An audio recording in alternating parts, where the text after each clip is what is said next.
¿Alguien quiere comenzar con su primera pregunta? Por favor, levante la mano o envíame un mensaje por el chat. Vale. Job is going to start with the first question. Job, go ahead. Hi. Hello, Dr. Craig. Can you hear me well? I can. Okay. Yes. My first question is more like a theological question. Because here in Latin America, it is becoming popular, or it's growing, a theological position that opposes to the use of arguments or scientific proofs for the existence of God. They say that we cannot do that because God is not an object in space and time, and therefore we cannot adduce scientific proofs for his existence. So reason is far away from God, right? So there is this objection within Christianity, right? So what do you think about this theological position? Yes. Before I address the question, let me just say to all of you how appreciative I am of the work that you're doing with Reasonable Faith throughout Latin America. You folks are really our hands and feet on the ground, in contact with real people and impacting their lives personally. And we are so grateful for what you're doing.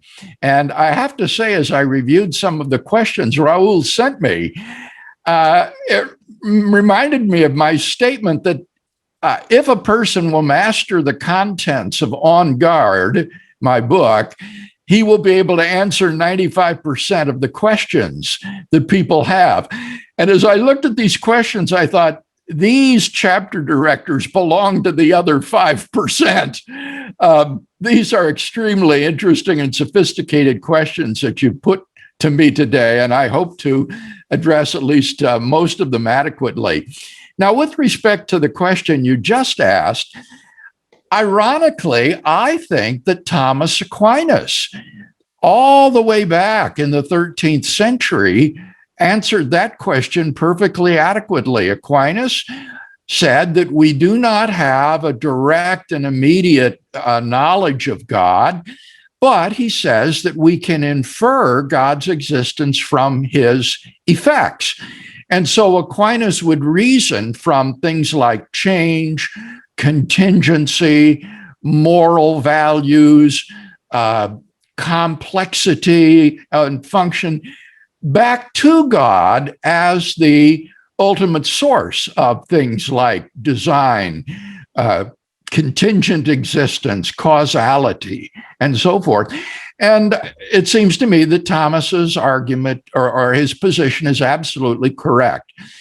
Now, I would also say that this kind of general objection, this sort of sweeping dismissal of theistic arguments, just becomes irrelevant when you present the person with a specific argument. Confronted with a specific argument, it doesn't do any good to talk in generalities anymore. He has to show you which premise he regards as false and why. So these kinds of generalizations, I think, are not very impressive, because once you have an actual argument in front of you on the table, then you've got to deal with the premises of those arguments and can no longer talk in generalities. Thank you very much. Any follow-up, Hope, or should we go to the next question? No, it is clear. Thank you. Okay. Luis Vasquez, I know you want to do another question as well.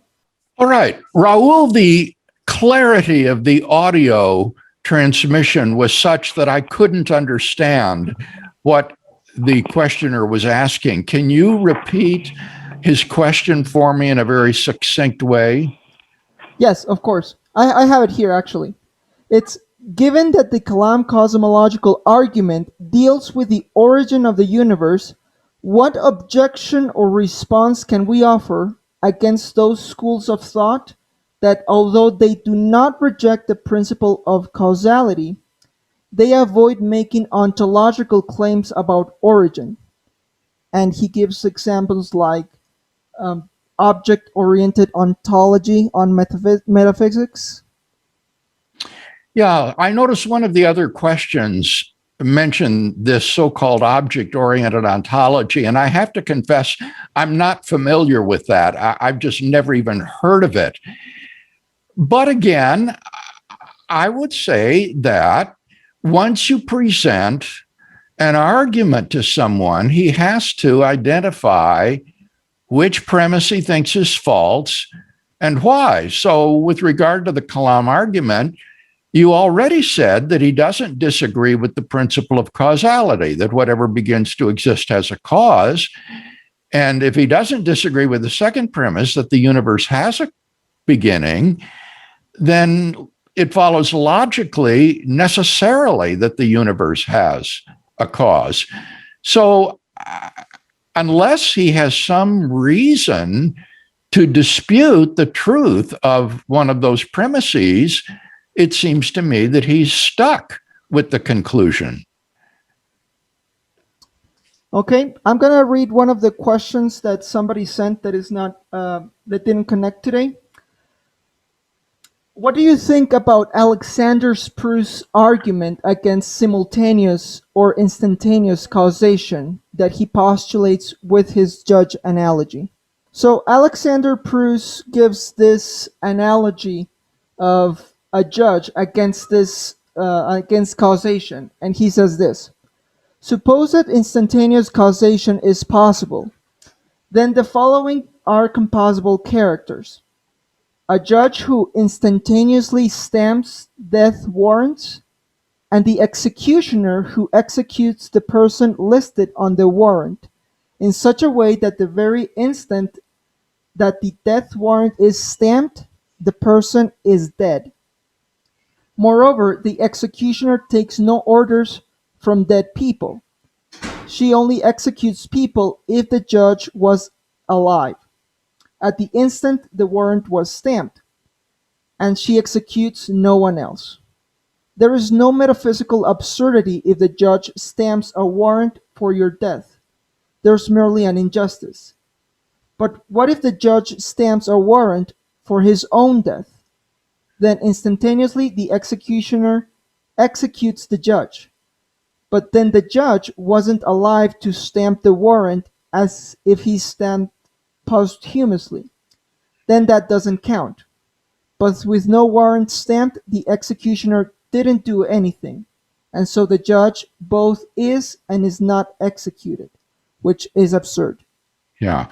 I've never encountered this paradox before, but just reacting off the top of my head, what jumps out at me is that this is not an argument against simultaneous causation. It's an argument against instantaneous causation. And there's a huge difference there. He's arguing that causation isn't at an instant. Now, I don't even believe that instants exist, and certainly no sort of process or event takes place at an instant. So, for example, killing someone is not instantaneous. It always takes time, even if it's just a few seconds. And so I'm untroubled by this argument against things occurring at an instant. I think we can accept with equanimity the idea that instantaneous causation doesn't occur, and yet still accept the idea that simultaneous causation occurs. For example, that two events happen in the same second or in the same half second or something of that sort. But we don't need to be committed to saying that cause and effect are instantaneous. Other than the death analogy of instantaneous and simultaneous causation, is there another maybe another example that you could give, so to clarify the difference between instantaneous? Well, Simultaneous? instantaneous means that it takes place in zero time. An instant is a point. It's like a geometrical point, except it's a point of time. It has literally zero duration. And so no sort of event, no sort of change can take place in an instant because it literally has zero duration. So to give an example, when does someone win a race? Well, he wins the race when he crosses the finish line. And that will always take some amount of time. It's not in an instant that you cross the line.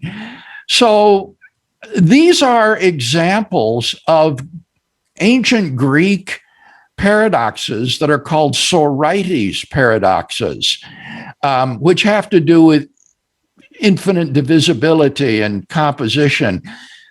For example, when does someone leave the store? Well, there isn't any instant at which a person leaves the store, because in that instant, he's either not crossed the threshold, in which case he's still in the store, or if he has crossed the threshold, he's already left the store. So it's impossible to find an instant at which a person leaves the store. It will always be an interval of time that has some finite value. Let's go with Saulo. I know he wants to make a question, and then Hub wants to do another question. Yes. Hi, Dr. Craig. Hi. It's very nice to meet you here at Zoom. It's the only way. So I believe my question to you is kind of like more like can you summarize exactly how is the B theory of time incompatible with the Kalam cosmological argument? Because as I understand your thoughts, your material, you're always arguing pro the A theory of time. But Yes. I have seen someone else, I don't remember quite well right now, that has argued for a theistic position using B theory of time, making some sort of a Kalam cosmological argument using B theory of time. Right. What is exactly your thoughts on this? Because Okay. for me, it seems like just as you have just said, there is not such thing as a instant with a zero duration of time. I mean, the minimum amount of time is the Planck time. So any event in this universe has a minimal duration of a Planck time. So how can the B theory of time be used to a Kalam argument? All right. The B theory of time, for those of you who are not familiar with it, says that the difference between past, present, and future is just a subjective illusion of human consciousness. In fact, all moments in time, past, present, and future, are equally real, and there is no temporal becoming. Things do not really come into being and go out of being. So that would be what the B theory of time holds. Now, in my view, there's no incompatibility between the B theory of time and the second premise of the Kalam argument that the universe began to exist. Quite the contrary. In fact, I'd say probably most physical cosmologists at least work with a B theory of time and believe that space-time had an absolute beginning in the Big Bang. But I think that the truth of the first premise, that whatever begins to exist has a cause, becomes nearly inescapable if you have an A theory of time. Because on an A theory of time, things literally come into existence. Before they begin to be, they did not exist. They come into being. And it seems to me just inconceivable that something could come into being without a cause. By contrast, on the B theory of time, to say that the universe began to exist, that the universe lived into being, it just means that the universe, so to speak, has a front edge. It would be like a meter stick, which has a beginning in the sense that there's a first centimeter or a first millimeter. The meter stick has a front edge, but the meter stick doesn't come into being at the first millimeter or centimeter. And so it seems to me that the truth of the first premise is all the more perspicuous and indeed, I think, unavoidable on an A theory of time. Now, that isn't to say that you couldn't defend that premise given a B theory of time.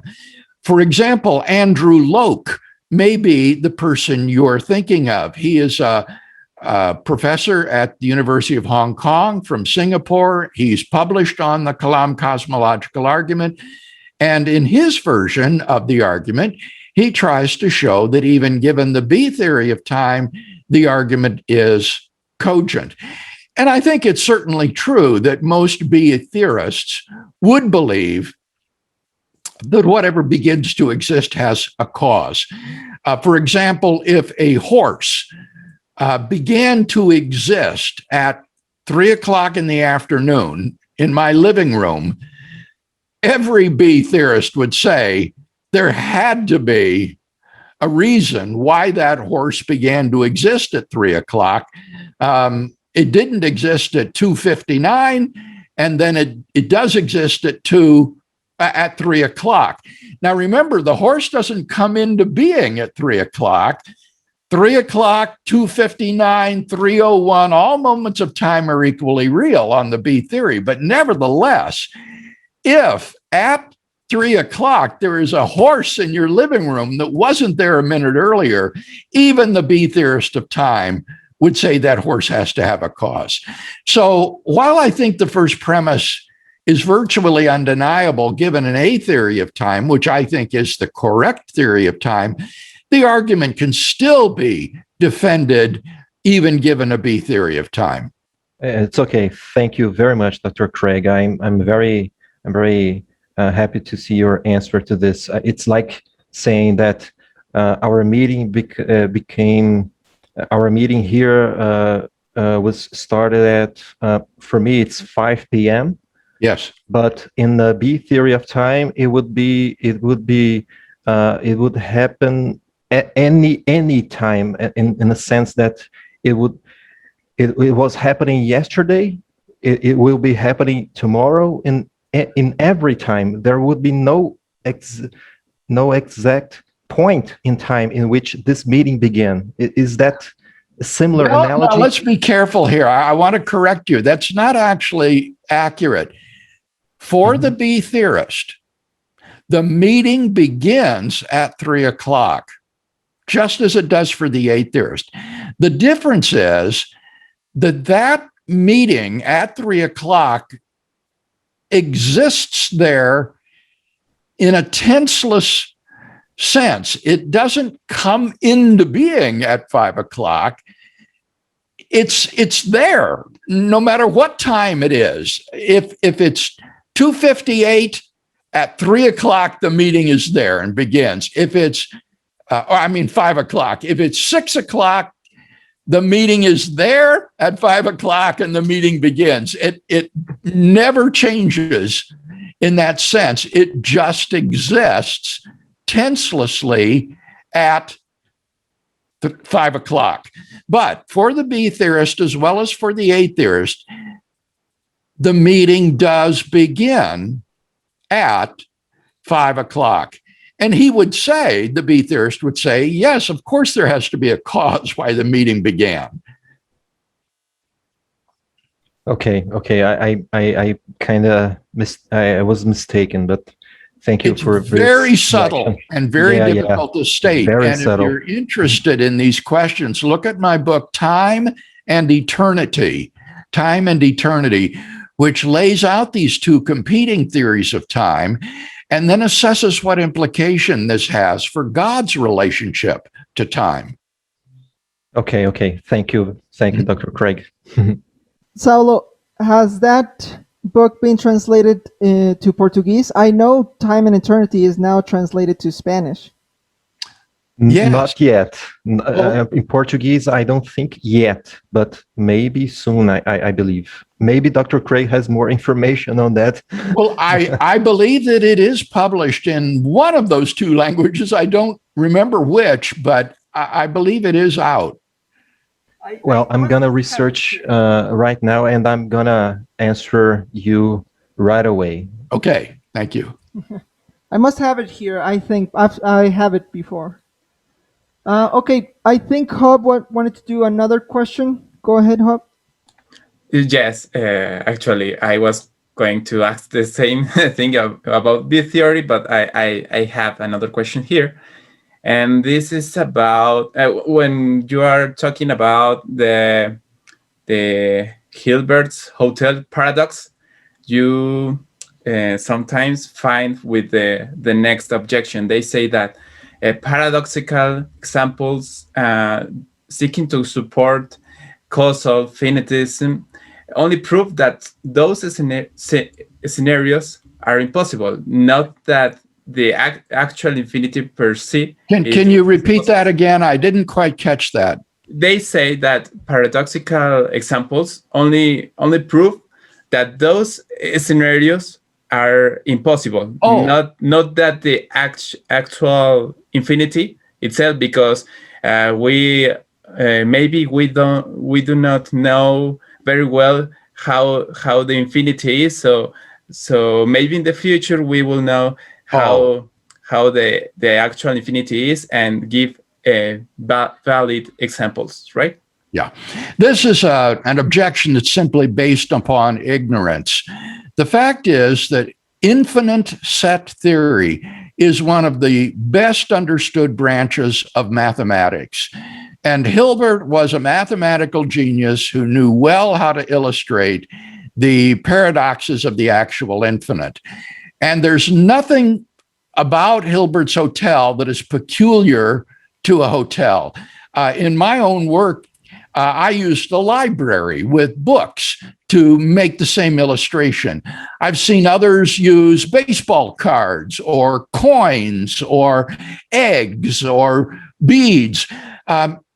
The type of object involved is irrelevant. And so the paradoxes are perfectly generalizable to apply to any actually infinite number of concrete things that you might think will exist. Okay, I think you talk about this in your book Creatio ex nihilo. In the last part of the book, you talk about the set theory, and I think it's the same answer you just give right now. Thank you. Yes, certainly. All right, let's go with one of. I'm going to read two questions, the ones that were sent. First of all, there's a YouTuber in Spain that I believe his name is Quantum Fracture.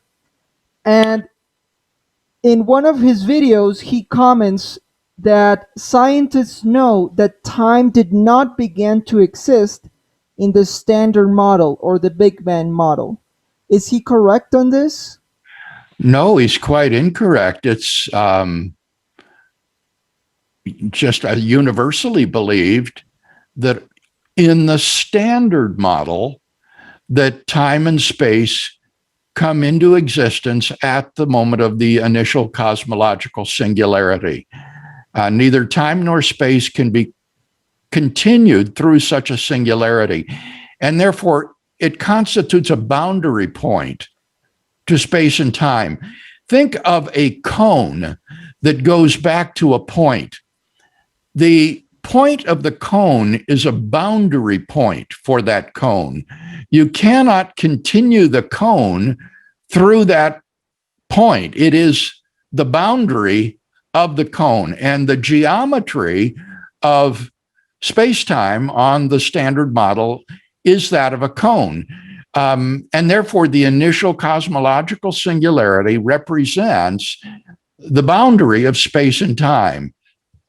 And you cannot have time before that. Now, the question that is a live question is the standard model correct? Cosmologists have been engaged in a search for models for decades now to try to subvert the prediction of the standard model of an absolute beginning. And so we've had one model after another proposed, attempting to avoid the prediction of an absolute beginning of the standard model. But as Alex Vilenkin has argued in numerous publications, none of these models is successful. We have no tenable model of a universe which is past eternal. Next question from Antonio Mata. It says, Dr. Alex Malpass recently took the argument in favor of a finite past and applied them in such a way that they point to the necessity of a finite future. Usually, the asymmetry of the arguments is more of an epistemic nature and not metaphysical nature. Therefore, if the philosophical arguments in favor of a finite past are valid, it could be the case that the future is finite. That creates a problem for the notion of an eternal life within Christian theology. How can we respond to this? I've responded to Alex's objection, which he borrowed from Wes Morriston, in two places.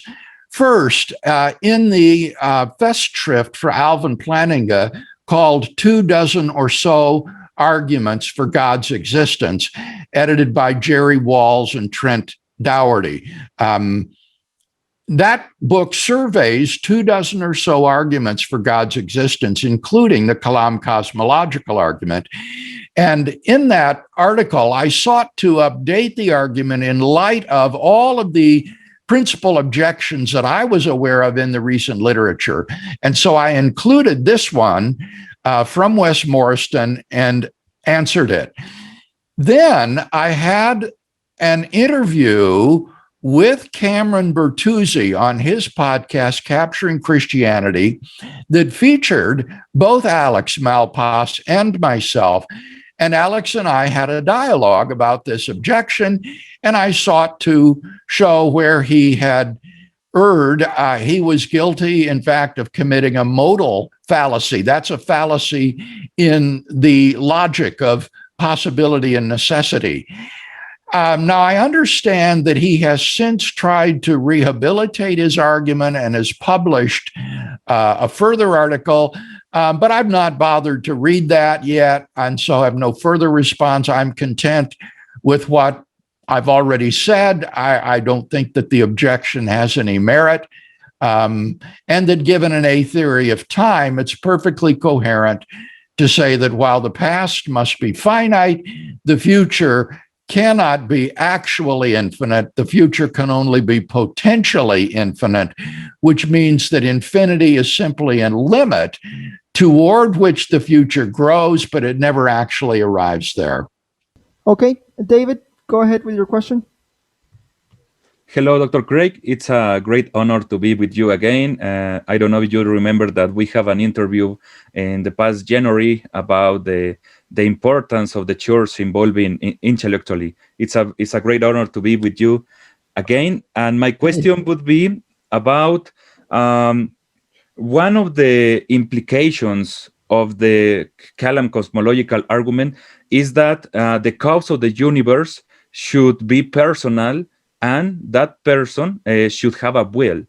I was recently listening a debate in which the atheist part say that if the cause of the universe is a God that has a will, so why did God create the universe in the first place? Because it should imply that God had the desire to create the universe. So if God had the will and the desire to create the universe, it could be implied that he lacks something. And if God is lacking something in itself, so therefore, he cannot be a self-sufficient God. So how could you respond to that, Dr. Craig? Thank you in advance. One thing that's important to notice about this, David, is that this is not a philosophical objection to the argument. This is a theological objection.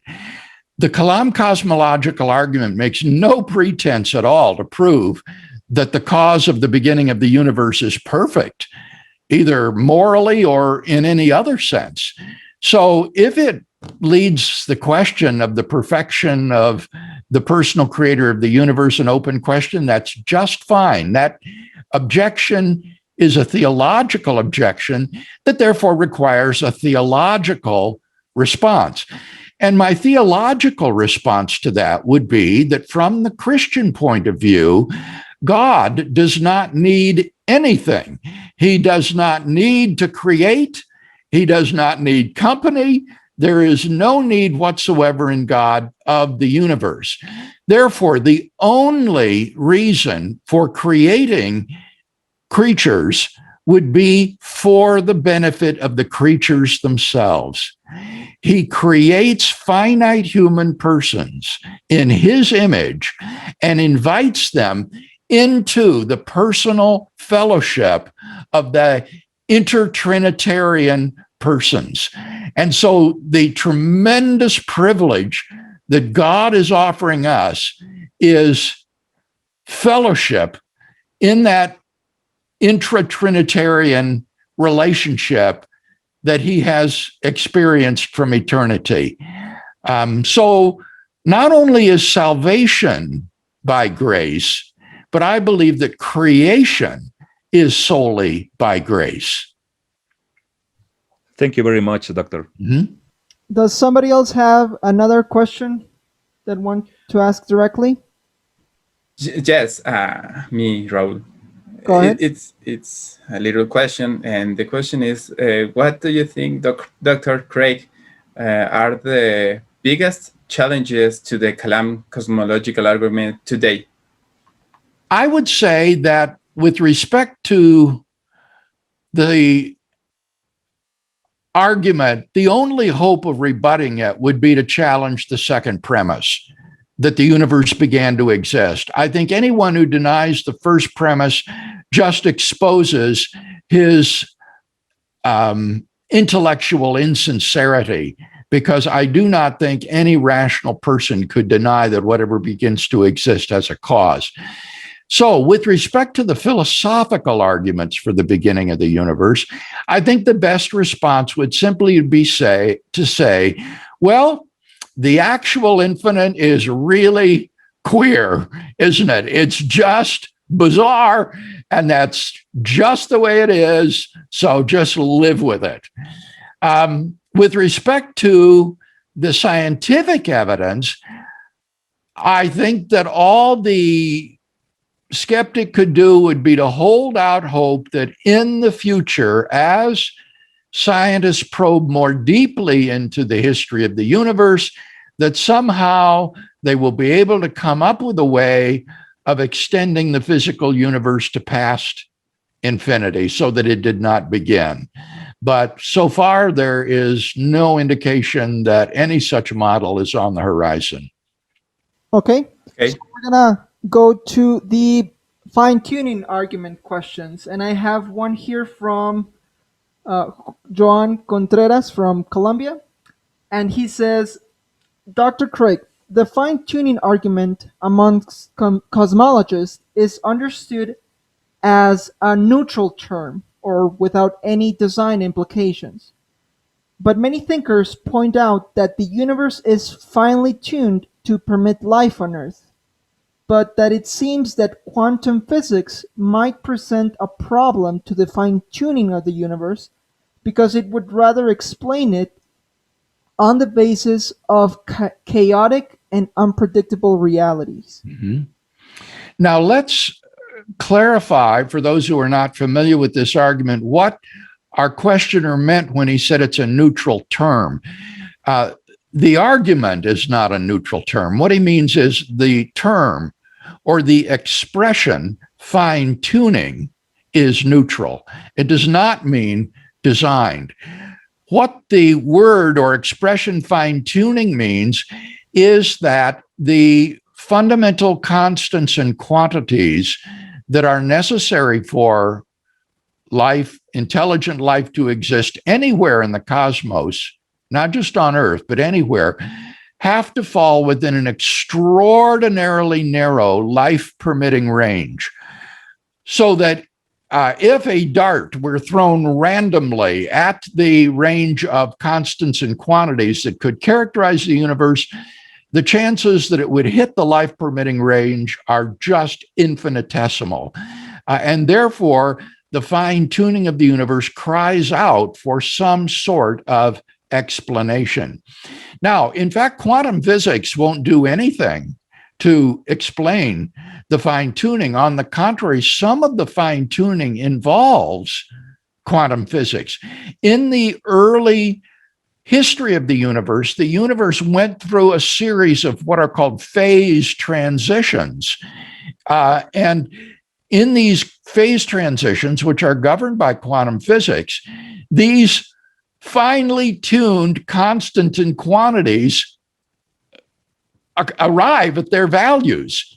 And these would be, for example, the values of the fundamental forces of nature, like gravitation, the strong force, the weak force, and the electromagnetic force. And it seems just incredible that the universe could have gone through these phase transitions, and by chance alone, that these all fell into this almost infinitesimal life-permitting range. So the fine-tuning actually appeals to quantum physics, and some of the other examples of fine-tuning will involve quantum physics as well, like the standard model of particle physics. So it doesn't do anything to explain the fine-tuning. Our explanations are still going to be chance, physical necessity, or design. All right, Saulo, would you like to go ahead with your question? Unfortunately, before I make my question, time and eternity, unfortunately, there is no translation to Portuguese. So maybe there's an opportunity to translate it to Portuguese. My question, Dr. Craig, with regard to the fine-tuning argument, have you, the fine-tuning argument today, as I understand it, is based on the narrow range of some constants and quantities on the physical level, but all of them are based on standard measures. I mean, the gravitational constant, for example, is a G, right? Its value is approximately 6.67 times 10 to the minus 11. And then there is some units used there, some physical units like newtons, meters, seconds, and so on. My question is there some development right now trying to argue for the fine-tuning of the universe, finding some quantities that are independent of physical quantities? I mean, is there any pure number that is not dependent, that does not depend on physical quantities to promote a fine-tuning argument? Are you aware of some development in this sense? No, I'm not. The argument typically concerns these fundamental quantities and constants of nature. and how they fall into this narrow life permitting range. The only example that I could think of that wouldn't be like that, perhaps, would be the number of spatial dimensions. Many people have argued that only in a universe with 3 spatial dimensions would intelligent embodied life be physically possible. If you had fewer or more spatial dimensions, then this would be life prohibiting. And so I have seen an argument like that, and that seems to be rather different than the values of the constants and quantities, but that's the only one that I'm aware of. Thank you, Dr. Craig. Thank you. Mm-hmm. Okay, I'm going to ask one of the questions that was sent from Sebastian from Argentina.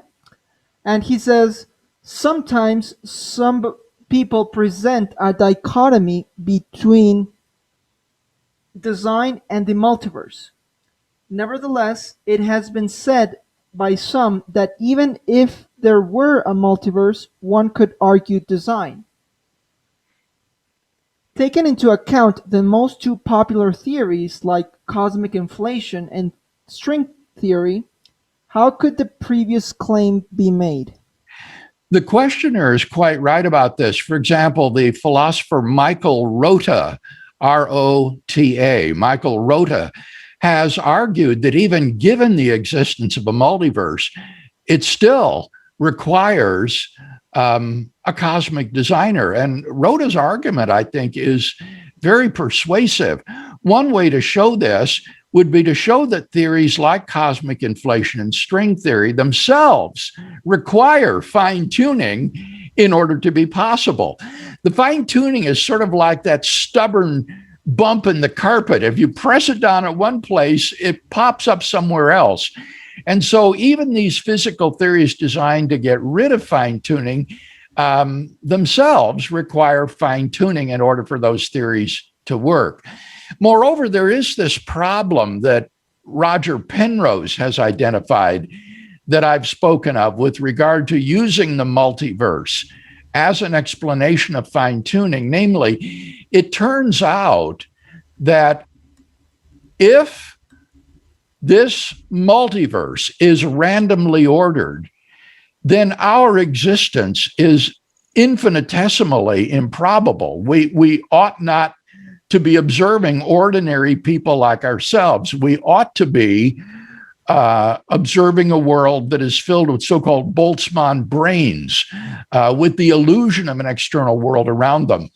And what Michael Rota argues is that the only way out of this is to say that the multiverse is not randomly ordered.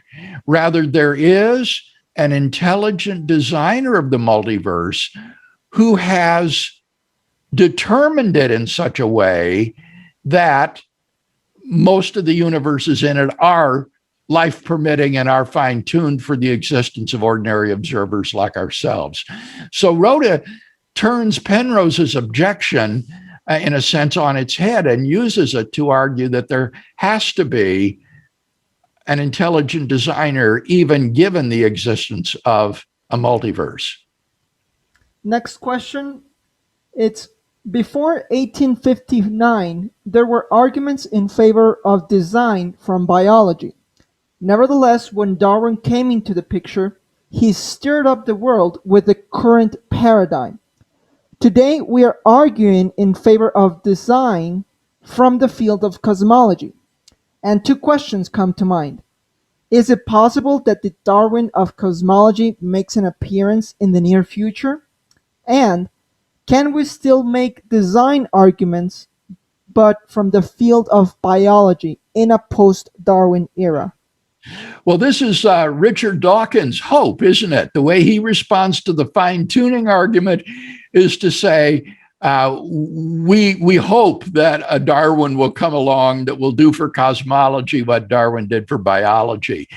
But while such a thing is always possible, there's absolutely no basis for thinking that that's the case. One of the disanalogies that I think is important to point out is that prior to Darwin's work, the origin of biologically complex life forms was a mystery. We just had very, very little understanding of it. There was scarcely any understanding of paleontology, much less genetics and so forth. By contrast, in contemporary cosmology, there's a very great deal of understanding of the universe and the way it works and of the laws of physics. So it's not like what Michael Behe called Darwin's black box. Contemporary cosmology has a good understanding of the universe, and it is precisely through the advance in the understanding of the universe that the fine-tuning was discovered. So from what I've read, it seems like a pretty good bet that even with the development of physics, that it's likely that the fine-tuning is here to stay for any future physics that might be developed. Now, as for a design argument in the field of biology, that's really not my expertise. I'll have to defer to people like Steve Meyer and Michael Behe and others who are working in that area. I must say I do find that the arguments against the explanatory adequacy of random mutation and natural selection seem to me to be pretty persuasive. As a layperson, they seem to be very persuasive arguments that this degree of biological complexity on this planet could not have been achieved in this amount of time simply through random mutation and natural selection. And so I think we can conclude that the contemporary theory of evolution still remains radically incomplete, and that therefore there certainly is room for a design argument. Okay. David, go ahead. Dr. Craig, George Smith, in his book Atheism, The Case Against God, makes a claim, maybe is of void value, but it's curious. He say that nature provides the basis of comparison by which we distinguish between design objects and natural objects. We are able to infer the presence of design only to the extent that the characteristics of an object differ from natural characteristics. Therefore, to claim that nature as a whole was designed is to destroy the basis by which we differentiate between artifacts and natural objects. How could you respond to that, Dr. Craig? Well, I find that claim to be just obviously false. I think one of the strengths of intelligent design theorists like William Dembski is that we make these kinds of design inferences all the time in science and in other fields of life. Every time, for example, a cryptographer determines how to crack a code, and that he's not dealing with just random gibberish, but in fact an encrypted message, he makes a design inference. When insurance fraud investigators determine that a fire occurred by arson rather than by accident, he's making a design inference. When archaeologists determine that certain things found in the earth are in fact artifacts like tomahawk heads or arrowheads, rather than just random results of metamorphosis and sedimentation, he's making a design inference. When SETI investigators search the heavens for a message from extraterrestrial life, they know how to determine the difference between random noise and a message that exhibits the kind of specified complexity that would indicate information. So it seems to me that we make these sorts of design inferences all the time, and that therefore there's nothing threatening to natural reasoning in saying that we can infer from the fine-tuning of the universe that there is an intelligent designer who has set the constants and quantities of nature to be what they are. Thank you very much, Doctor. Mm-hmm. Okay, Saulo, and I believe that will be our last question for today. Yeah, thank you, Raul. Hi, Dr. Craig again. I'm besides being a Reasonable Faith chapter director here in Brazil, I'm also a intelligent design researcher here in Brazil alongside Marcos Eberlin. I don't know if you've ever heard of him. He's affiliated with Discovery Institutes, Discovery Institute also. And I have some of relationship with them also. Good. And I noticed that you used some of the same jargon that intelligent design researchers use, like specified complexity, Right. design inference. And I have a twofold question.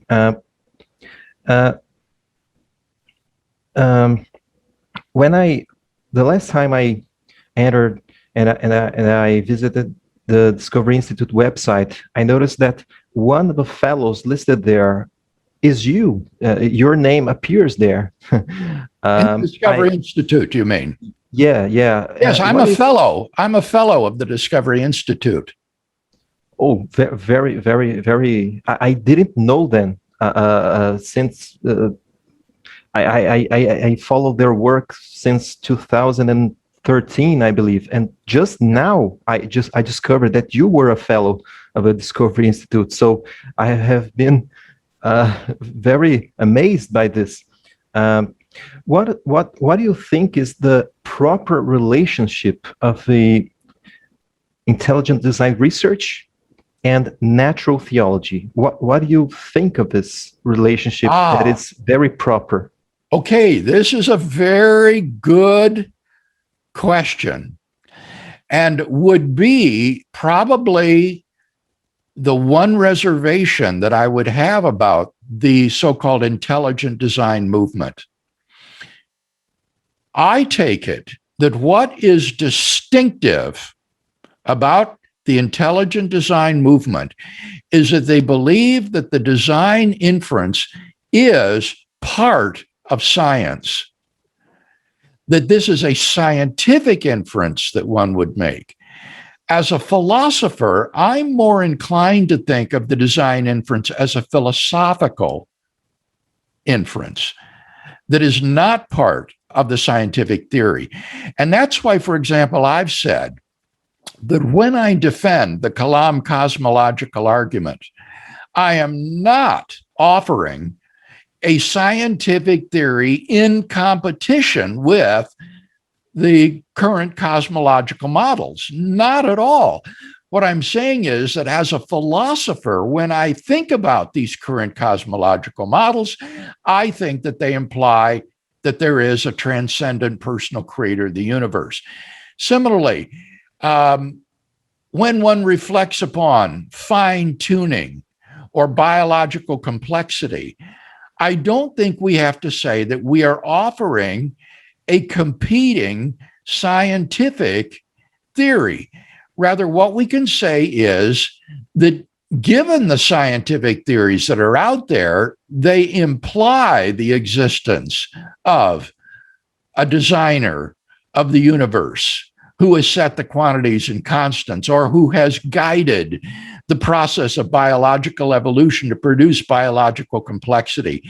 So that is my main reservation. The proponents of ID are very adamant in saying that the design inference is part of a rival scientific theory. And I think we are better advised to say, no, we're not in competition with modern science. We are making an inference, as you put it, an inference of natural theology, not science. Thank you very much, Dr. Craig. I believe that alleviates me from some arguing with some people that I've encountered here in Brazil about intelligent design. Thank you very much. Yes, my pleasure. Okay, I believe we can wrap up with those questions. Thank you very much for your time, Dr. Craig. Certainly, Raul, I've enjoyed our time today. I tell you, if these questions are typical of the sort of work that our Reasonable Faith chapter directors are doing, then the people that you're ministering to are very well supplied and trained. And so I congratulate you on the job that you're doing and encourage you to keep at it. Trust the Lord for all the energy and might that he will inspire within you to make a great impact for him throughout Latin America. Thank you, Dr. Craig. I really appreciate it. It means a lot coming from you. Oh, thank you. I sincerely meant from the heart.